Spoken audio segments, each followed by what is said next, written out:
नमस्कार साधकों। आज हम आपके लिए लाए हैं ध्यान की एक ऐसी प्रक्रिया जिसमें आप अपने सबसे शक्तिशाली चक्र आज्ञा चक्र को खोल सकते हैं, जिसे हम तीसरी आँख के नाम से भी जानते हैं।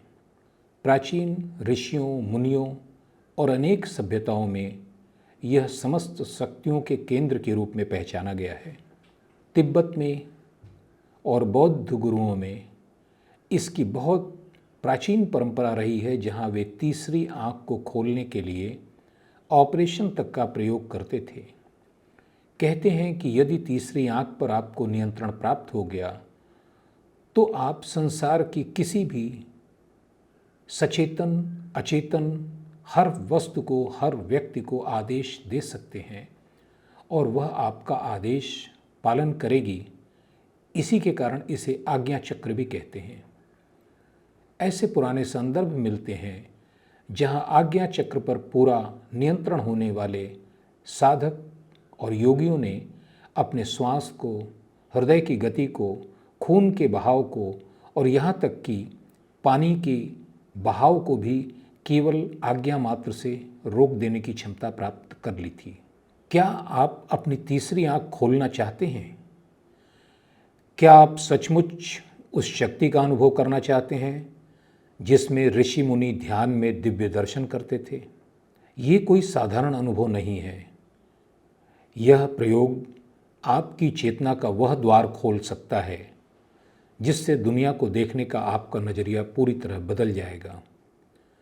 आपके बाहर की ही नहीं, भीतर की भी दुनिया पूरी तरह बदल जाएगी और आप कुछ अलग चमत्कारी शक्तियों के स्वामी भी बन सकते हैं। लेकिन इसके पहले आप यह ध्यान दें कि यह कोई साधारण प्रयोग नहीं है।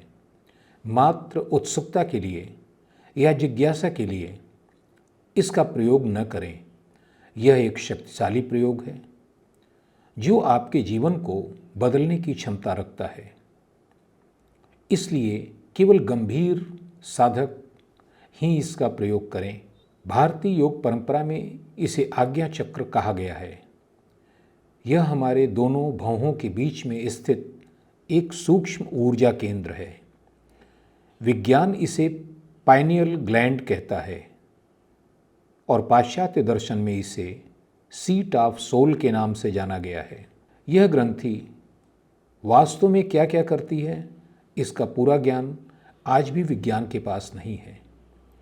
लेकिन इसे तीसरी आँख कहने का कारण यह है कि जैसे हमारी आँखें प्रकाश और अंधकार का अनुभव करती हैं, उसी प्रकार यह पीनियल ग्लैंड भी प्रकाश और अंधकार का अनुभव कर सकती है।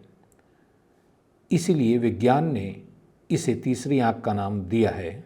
यह ग्रंथि सिर्फ शरीर का हिस्सा नहीं है, वास्तव में यह एक जागृत चेतना का प्रवेश द्वार है जिसके माध्यम से हम अपने अस्तित्व से उच्चतम अस्तित्वों तक, अपनी 3 आयामी दुनिया से अन्य आयामों से जुड़ सकते हैं और इसके द्वारा हम समय में आगे पीछे जाकर उसका अनुभव कर सकते हैं, जिसके कारण ऋषियों ने भूत, भविष्य और वर्तमान को एक साथ देखने की क्षमता प्राप्त की थी इसी आज्ञा चक्र के माध्यम से। प्राचीन भारत में तीसरी आँख की कल्पना केवल कल्पना नहीं थी। ऋषि मुनि इसे खोलकर स्वप्न से जागरण की स्थिति में चले जाते थे।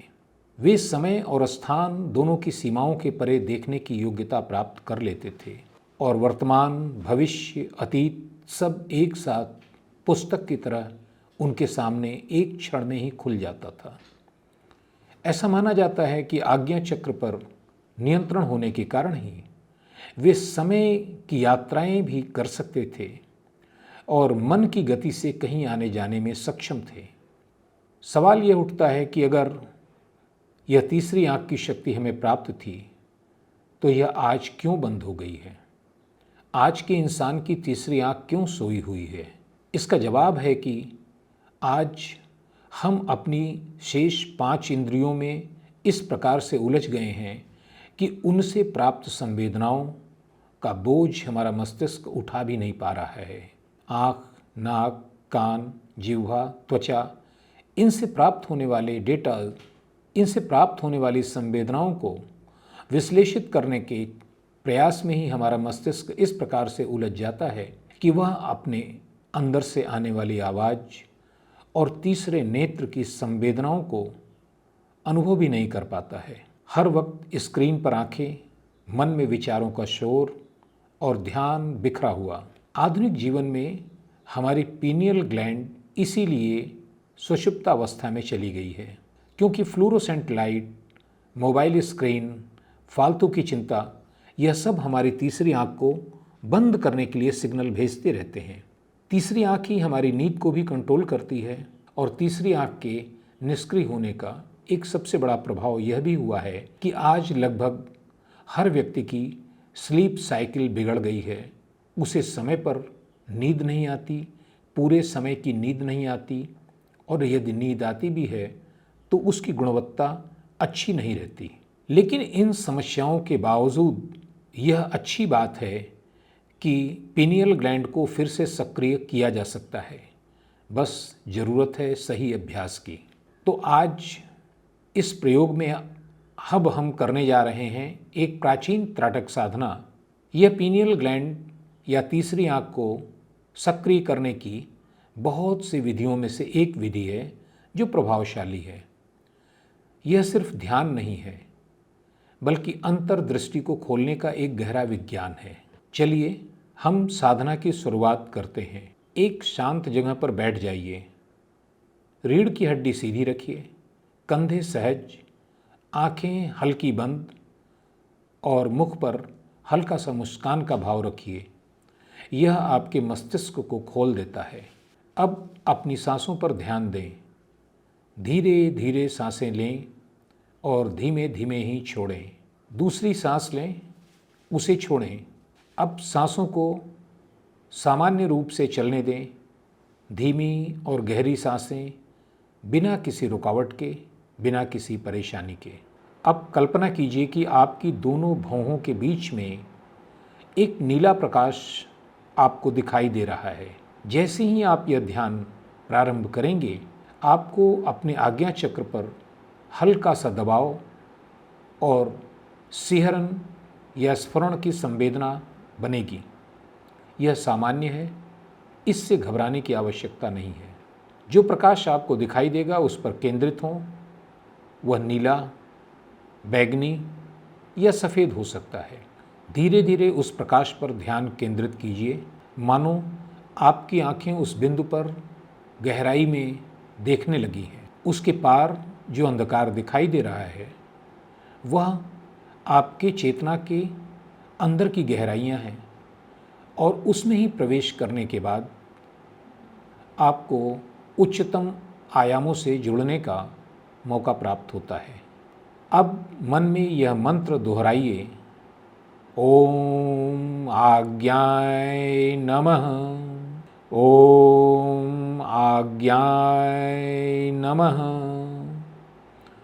ओम आज्ञाय नमः। हर मंत्र के साथ उस नीले प्रकाश को तेज होता हुआ महसूस करें, जैसे वह प्रकाश आपके माथे से होकर पूरे मस्तिष्क में फैल रहा है। यह न कोई कल्पना है, न कोई कहानी। यह आपके न्यूरॉन्स की वास्तविक गतिविधि है। आपका मस्तिष्क अब नए सिग्नल उत्पन्न करने लगा है। अपनी सांसों पर ध्यान बनाए रखें। गहरी और धीमी सांसें। मंत्र की ध्वनि। जब आप इस साधना को रोज करेंगे तो आपको कुछ असामान्य से अनुभव हो सकते हैं। प्रकाश के बिंदु दिखना, सपनों की स्पष्टता का बढ़ जाना, समय का बोध बदलना, समय तेज चलता हुआ या रुक गया ऐसा महसूस होना, और कभी कभी अपनी भीतर की बेचैनी का बाहर निकलना। यह सब सामान्य है, क्योंकि आप अपनी चेतना की पुरानी परतें खोल रहे हैं।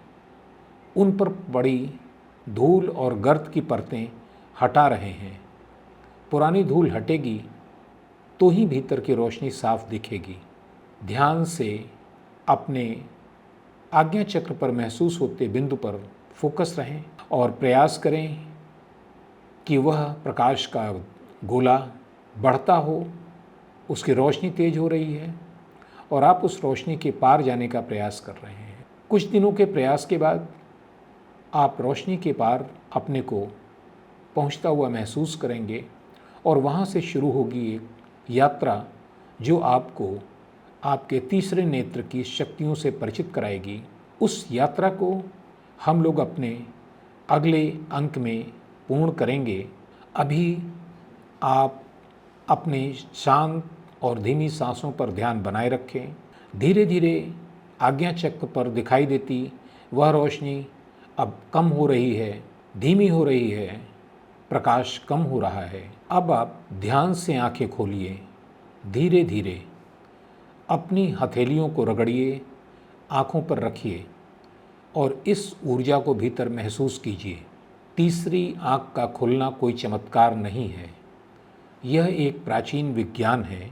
अगर आप इसे नियमित करेंगे तो आप अपने जीवन के सबसे बड़े रहस्य को भी जान पाएंगे। बाहर की दुनिया बदलने से पहले भीतर की दुनिया बदलनी होती है और यही है तीसरी आँख का असली अर्थ। अगर आपको यह साधना गहरी लगी हो तो इसे दोहराइए, वीडियो को लाइक करें, शेयर करें और चैनल को सब्सक्राइब करिए, जहां हम प्राचीन ज्ञान को आपके जीवन के लिए सरल बनाकर प्रस्तुत कर रहे हैं, जिससे आप अपने जीवन में सुख, आनंद और समृद्धि का अनुभव कर सकें। याद रखिए, असली यात्रा बाहर नहीं भीतर होती है और आप हमारे चैनल के साथ इस यात्रा पर हैं। धन्यवाद।